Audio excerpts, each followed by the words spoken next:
आपने कई बार किसी छत पर या जमीन पर लगे हुए सोलर मॉड्यूल या सोलर पैनल को देखा होगा, परंतु आपने कभी ये जानने की कोशिश की है कि ये काम कैसे करता है? एक छोटी सी प्लेट से बिजली कैसे बन जाती है? आइए आज हम यहाँ यही सीखेंगे।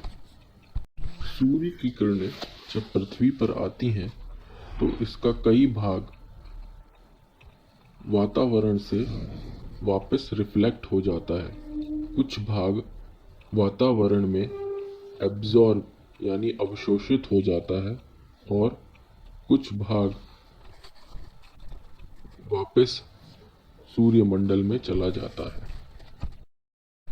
सोलर मॉड्यूल सूर्य की किरणों के फोटॉन वाले पार्ट को यानी फोटॉन्स को अवशोषित करके बिजली बनाता है।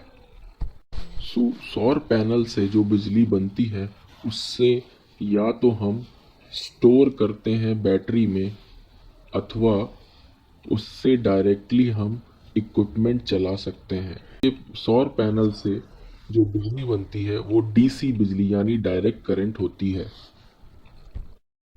डायरेक्ट करंट को ऑल्टरनेटिव करंट यानी एसी करंट में बदलने के लिए हमें इन्वर्टर का प्रयोग करना पड़ता है, क्योंकि हमारे ज़्यादातर उपकरण एसी बिजली से चलते हैं।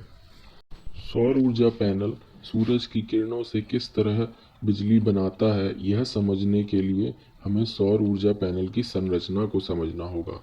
इसमें 6 परतें होती हैं। सबसे ऊपर की परत एक हार्ड यानी टफेंड ग्लास की बनी होती है।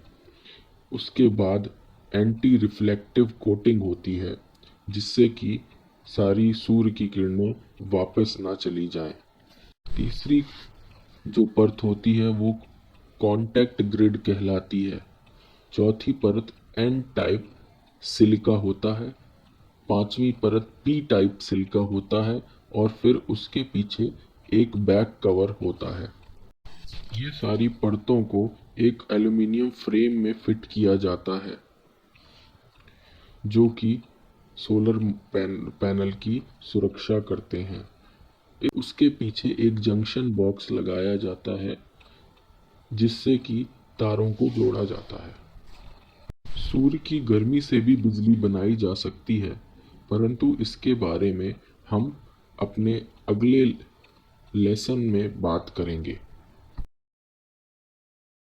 जब सूरज की किरणें सोलर पैनल पर पड़ती हैं तो सूरज की किरणों में उपस्थित फोटॉन्स सोलर पैनल में उपस्थित इलेक्ट्रॉन से टकराते हैं।